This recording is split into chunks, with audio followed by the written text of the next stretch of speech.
Hey, what's going on guys? Coach Seth here. So today we're talking about basketball strength training, and this video is going to be specific towards upper body. So I'm going to show you guys and give you examples of my favorite upper body exercises, and this is going to be specific for basketball and specific for building strength. But if you're new here, my name is Seth Thomas and I'm a strength and conditioning coach, helping you become a better athlete for basketball. So if you're interested in more videos just like this one, make sure to subscribe and turn on notifications so you don't miss any of my latest content. And as always, if you haven't already, make sure to get your 10-week conditioning program, and I have it linked up in the description. So make sure and check that out if you are interested. All right, so in my opinion, there are 4 best exercises for upper body to build maximum strength. These are my favorite upper body exercises, and I do all of these at least once a week. So I've said this before in some of my previous videos, but the best way, in my opinion, to build strength is going to be compound movements, multi-joint exercises. That's the best way I like to build strength, and honestly it's the most efficient way as well. And for athletes, that's the majority of what our program should be. Isolation exercises should never be the main focus in your programs. So each of these exercises has their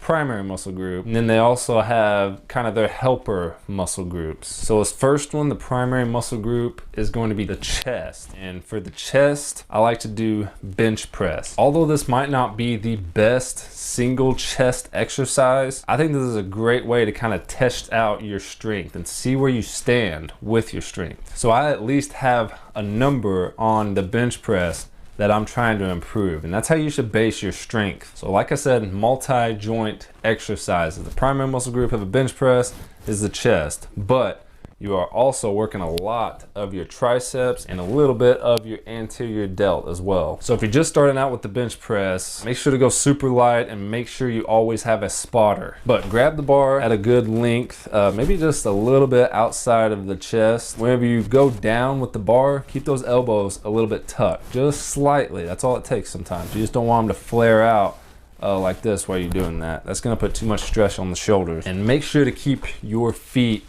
solid on the ground. Whenever I first started bench pressing, I kind of wanted to bring my feet up to kind of help me, and that doesn't help you. That does the opposite. That's going to limit the amount of force you can press up. Keep your feet solid, keep everything tight, press hard through your elbows. So let's go on to the next exercise, and the main muscle group of this next exercise is going to be back. There's a lot of different back exercises that I like, but this one, in my opinion, is going to be the best. There's also a lot of different variations of this exercise, which are all great in my opinion too, but the standard pull-up is one of the best back exercises, especially for athletes. It's really, really important that you really develop up that back. Your back is part of your core, and your core and your back is honestly arguably one of the most important muscle groups of the body. One of the biggest muscle groups in the back is going to be the lats, and that's where the pull-ups really target if you do them the right way. For the standard pull-ups, we're just going to grab a normal grip. We're not going to be too wide or too close. We're going to be right outside the shoulders. And whenever we pull, we want to make sure and kind of tuck the elbows a little bit as well on this one. You don't want them to flare out too much like that. That's going to be isolating too much of the upper back. So keep them forward like this, and you're going to really get that lower portion of the back and really put in a lot of the pressure and the stress on the lats. Now I know pull-ups are a little bit on the challenging side, especially if you're a beginner, but if you have anything like a assisted pull-up or something like that, you could go to one of the squat racks in your gym, set a bar on the squat rack, make sure it's really secure, and then just use your body weight to pull up and kind of do this like assisted pull up. That's a good alternative for the pull up. But this next one, the primary muscle group, is going to be the delts, and there's only like a number of different shoulder exercises that you can do. This is the one that I lean towards the most. That is the overhead press. There's a couple different variations of the overhead press.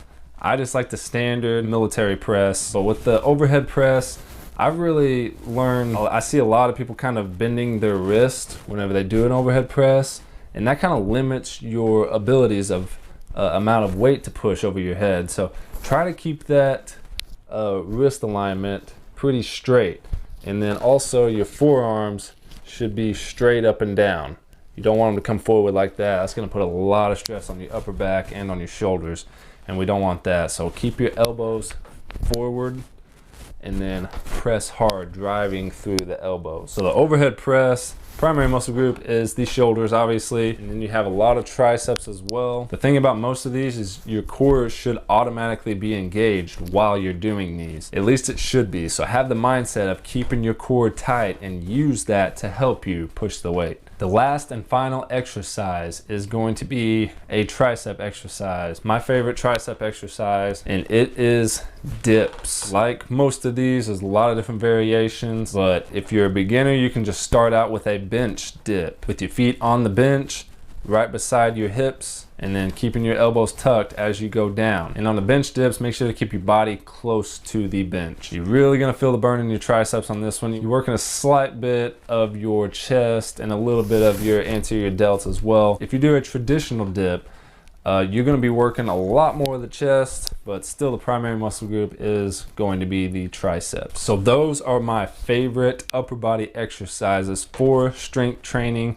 I hope you enjoyed this video, guys. I hope it was helpful. If you haven't already, make sure to subscribe and turn on notifications so you don't miss any of my latest content, and I'll see you guys next time.